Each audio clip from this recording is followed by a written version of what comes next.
Llegué a la conclusión de que el método científico no nos aportaba en absoluto una respuesta a este fenómeno que definíamos como ECM, experiencias cercanas a la muerte. O sea, una persona que casi ha muerto, pero no ha llegado, o que de alguna manera ha visitado la muerte, pero ha retornado. ¿Sería algo así? Ni más ni menos. Piensen que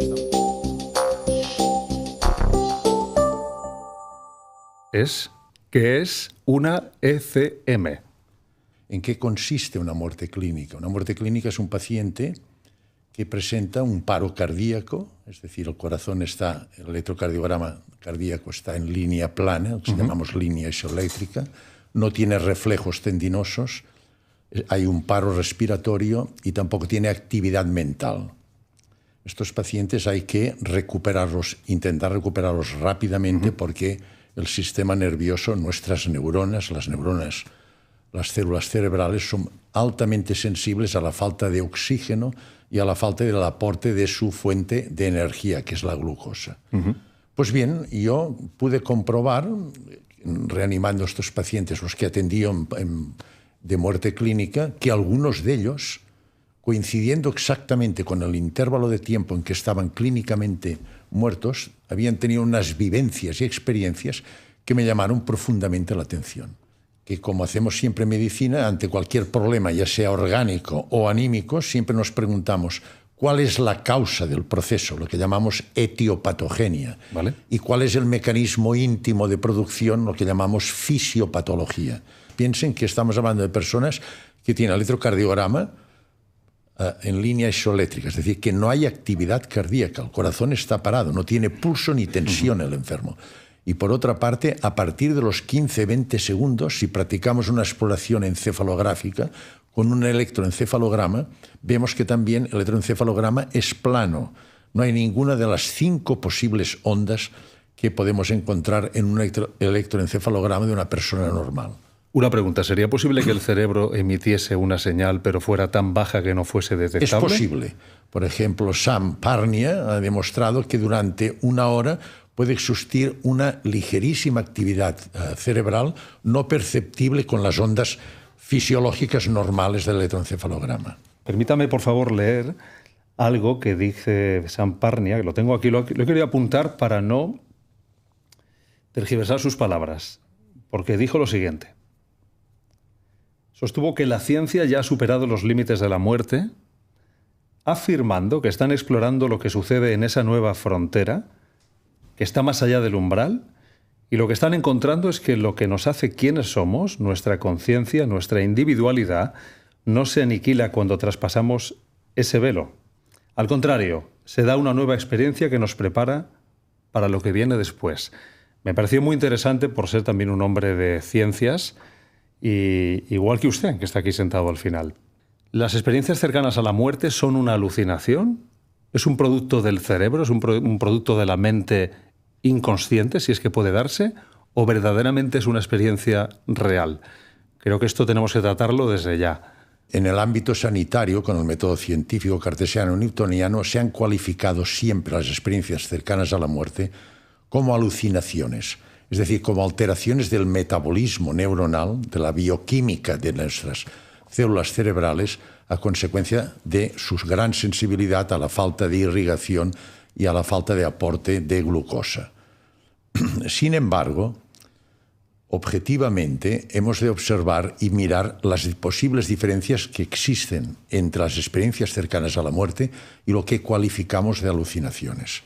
Y entonces, este posible estudio comparativo se fundamenta en una vertiente clínica, cuál es la clínica de la ECM y cuál es la clínica de una alucinación, y después buscar unos principios o bases científicas que nos digan si existe alguna diferencia entre ambas entidades. De acuerdo. Desde el punto de vista clínico, por ejemplo, yo comparando en una reunión con psicólogos y psiquiatras expertos en alucinaciones, entonces, en primer lugar, vimos los desencadenantes de las alucinaciones en la clínica humana fundamentalmente son por sustancias químicas, por drogas y fundamentalmente en los brotes psicóticos en la esquizofrenia.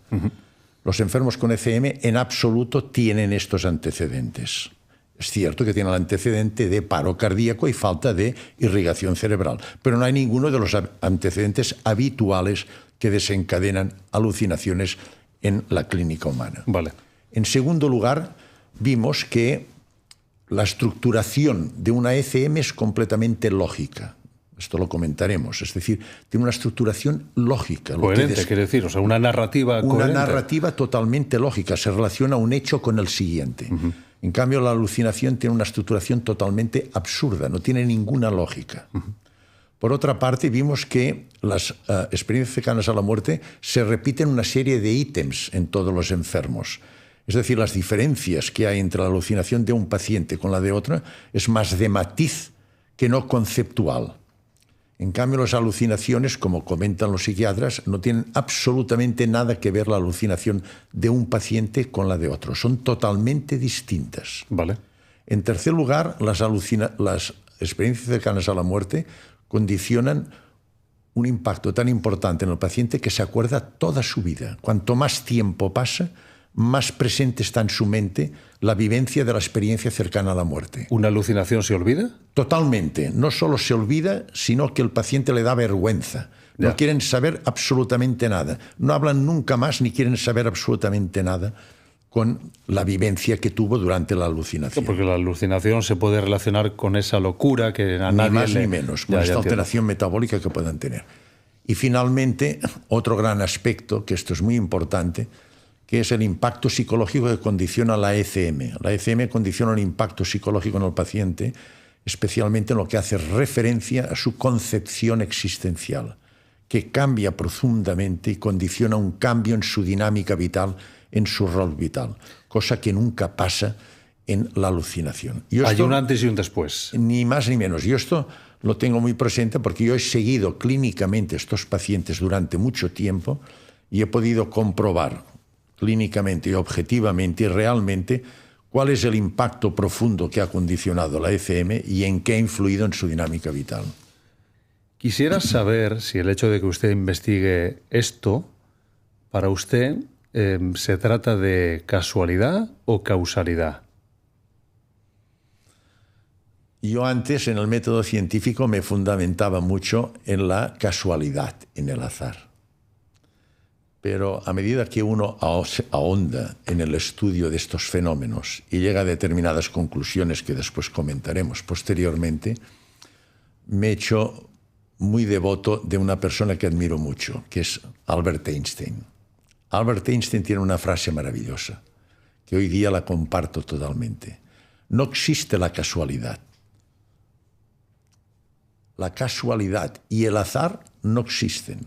Lo que nosotros llamamos casualidad o azar es la manera en que la conciencia cuántica universal, que después hablaremos de ella, actúa de manera anónima. Es decir, que nosotros no somos conscientes, nos pensamos que es azar, pero es una programación que está hecha por esta conciencia cuántica universal, esta primera inteligencia que existe en el universo, este diseñador inteligente.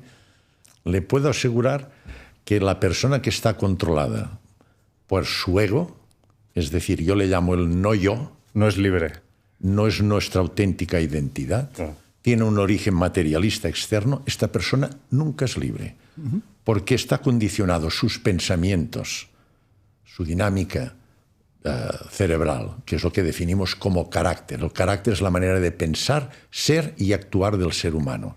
Este carácter está determinado por unos hábitos que ha adquirido y estos hábitos le condicionan su dinámica de pensamiento a nivel del neocórtex. Y el pensamiento nos determina nuestra situación afectiva, nuestra vida sentimental.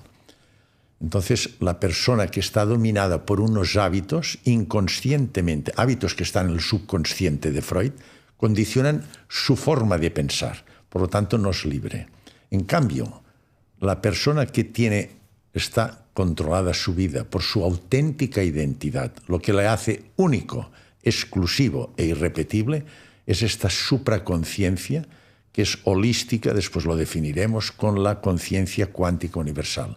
Y este es realmente libre, porque expresa su auténtica identidad. Por lo tanto, el ego nos nos priva de nuestra auténtica libertad y la supraconciencia nos hace auténticamente libres.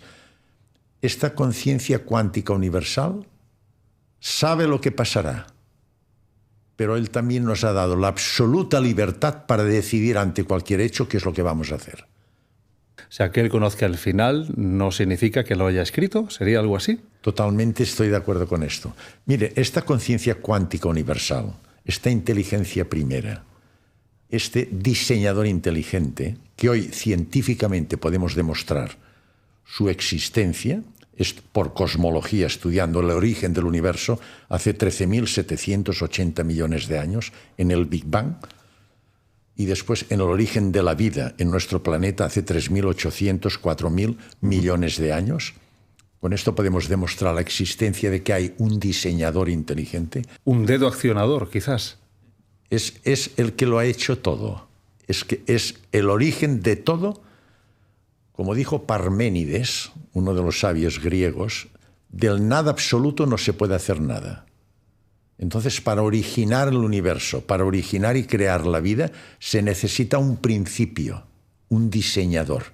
Porque del nada, por azar, no se puede hacer nada. Para que aparezca algo del nada, tiene que intervenir, haber un principio. Tiene que haber alguien que lo haga. Y este alguien es la conciencia cuántica universal, que es el principio de todas las religiones. Nosotros le llamamos Dios, otros Jehová, Alá, Brahma, Tao, registro acásico, llámelo como usted quiera.